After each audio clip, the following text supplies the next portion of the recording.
Okay, so here's the list of the names or some of the names that are involved. So it's a network of NGOs, which are non-governmental organizations. If you remember, that was one of the, when Trump shut down USAID, this was taxpayer money getting funded from USAID to all these NGOs that were basically controlled by like people like Soros. So he's there, the Arabella Funding Network, the Tides Fishing Network, Neville Roy Singham and his network, Johann Greg Money store. Weiss, a billionaire donor in Switzerland, another foreign cash. Hold on. Oh, let me finish reading. Let's see. Also, big left wing funders, some of them who are not citizens of this country, like the guy from Switzerland. And so you got people that aren't even citizens of the country pouring money into financing these Antifa protests that are, people are there and getting paid to be there.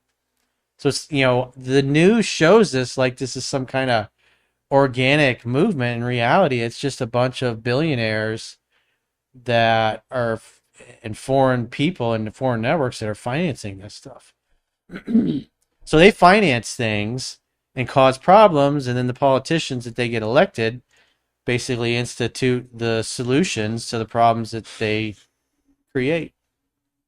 Violence and chaos, as you alluded to, Mr. President. This is a money story. And at the Government Accountability Institute, my colleague and I, Peter Schweitzer and our team, we followed the money, and we followed it to the top of what we call the protest industrial complex, Riot Inc. Riot And Inc. we found a network of NGOs. It's not just the Soros network, the Open Society network, it's other funding networks, the Arabella funding network, the Tides funding network, Neville Roy Singham and his network, Foreign Cash. And it's also big left-wing funders. Some of them are not citizens of this country. Mr. Hans-Jörg Wyss of Switzerland. They're pouring money into this entire ecosystem. And so I want to share 3 money facts with you about what we call Riot Inc. Number one, like any corporation, Riot Inc. has many divisions. It doesn't just have the Antifa boots on the ground division. It has PR divisions. It has marketing divisions. It has a very well-funded legal division to get these boots on the ground back on the streets as quickly as possible. But it does have those investors that I mentioned. Number 2, we have identified dozens of radical organizations, not just the decentralized Antifa organizations, but dozens of radical organizations that have received more than $100 million from the Riot Inc. investors. These would be the lawyer groups. These would be the groups that advocate for calling good, honest Americans fascists, etc.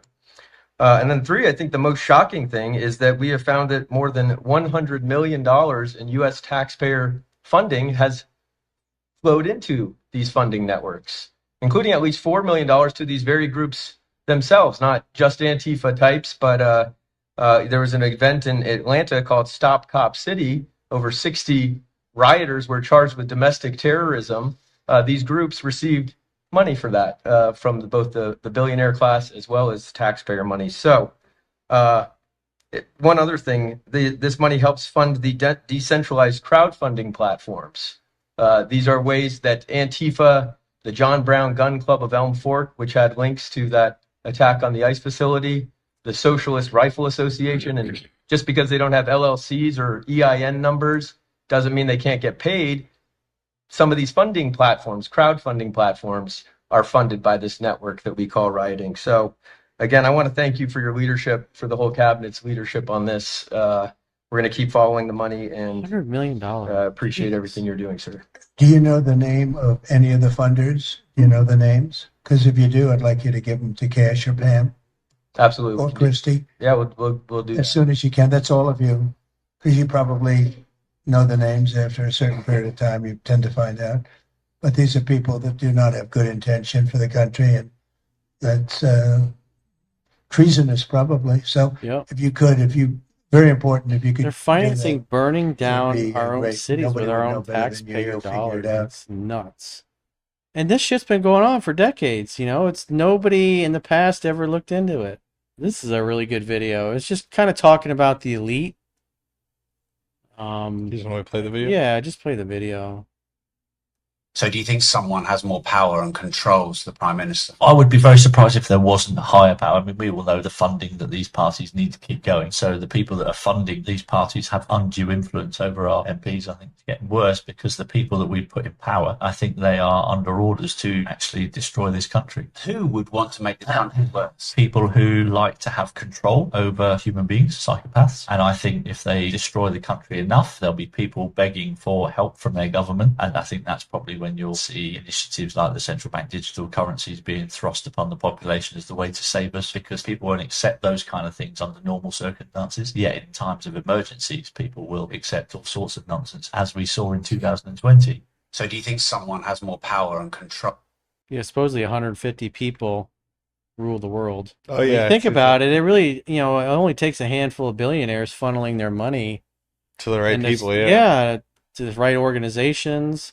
Like I said, there was like maybe 8, 10 different organizations that were named. That's not a lot of people.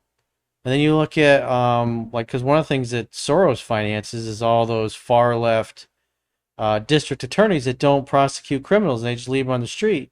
So they get these people that are just commie ideologues that believe that the justice system is unfair and there's too many people of color in prison and we should just basically let them out.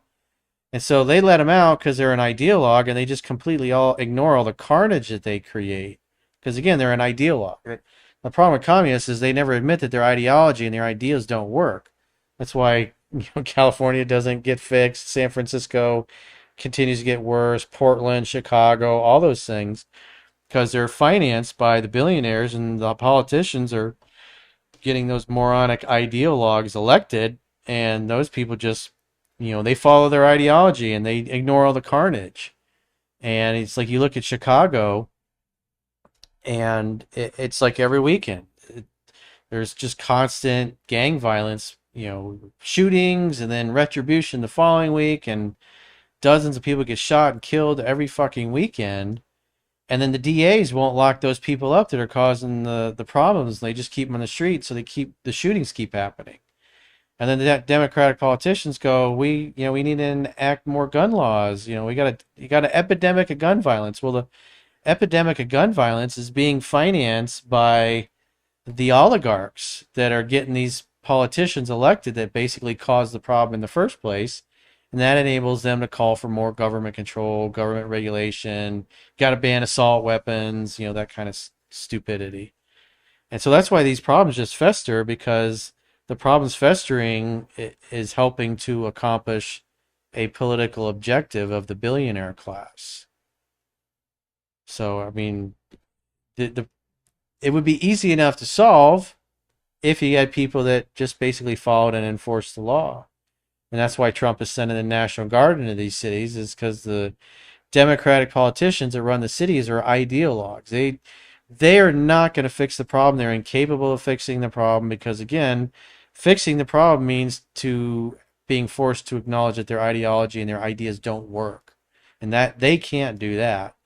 And so after the fact, if you saw, what's her name, Muriel Browser, the commie mayor of Washington, D.C., she was apoplectic when Trump was going to send the National Guard in. But after they were there and the city got cleaned up and it was safe, then she was talking about what a great thing it was and the city's safe again.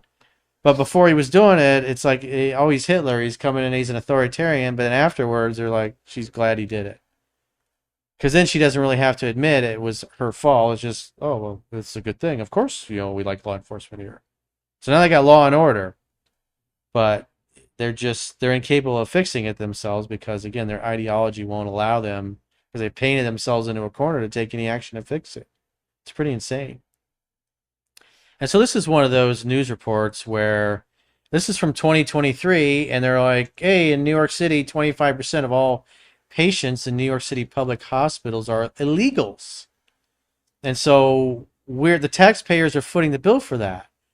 And the Republicans have been saying for years that Democrats are giving free health care to all these illegals, and the Democrats have been going, it's not true, it's not happening, even though their own reporting shows it.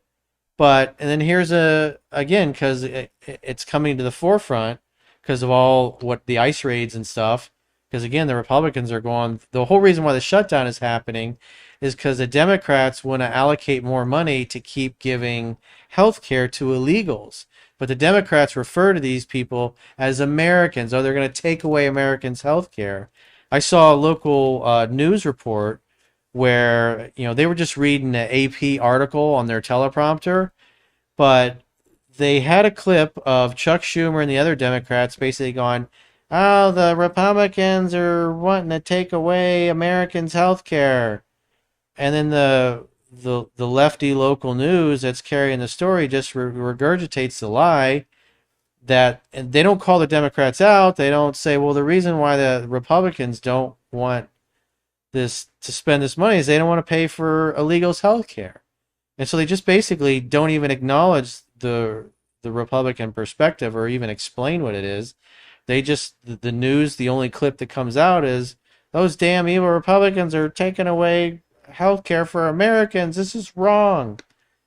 But they're not really telling the truth. It's the Republicans don't want to fucking pay for all these illegals. And but again, this is the local news. Reporters, they're just reading what's on the fucking teleprompter because it's either an AP or a Reuters story that's not fact checked, it's not accurate, and they just read it like fucking morons.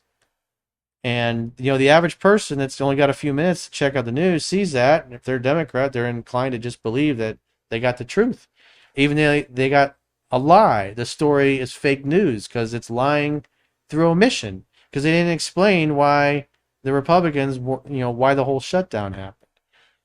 And that's part of the problem, is that you got half the country is just totally lied to and believes whatever the TV or the newspaper says. And so what I was saying earlier is Barry Weiss, who used to work for the New York Times and resigned years ago and started her own news outlet. CBS Paramount just paid $150 million for her company and appointed her to be the head of CBS News, to be the chief editor, basically, which I think, because she's a lefty, but at least she's a definite upgrade over what they had before, because everything that comes out of CBS is bullshit. It's just fucking fake news dumpster fire. So we got a short clip here, and roll the clip. Across public hospitals in New York City, a quarter of the patients This is are now 2023. migrants. Over the last year, nearly 30,000 visits by migrants and 300 new babies born to migrant moms. Staff here at Bellevue Hospital tell us they're eager to help, but the numbers are tough. Across public hospitals in New York City, a quarter. So they do a whole segment on it a couple years ago, because Joe Biden was president back then. But, Trump is Hitler because they don't want to pay for healthcare. And then so NBC News just comes right out and says, well, this isn't happening. This is not true. Even though it's their own fucking reporting. Same fucking network. 2 years apart. That's it. 2 years apart. It's ridiculous. And most people don't understand this. They never see these things.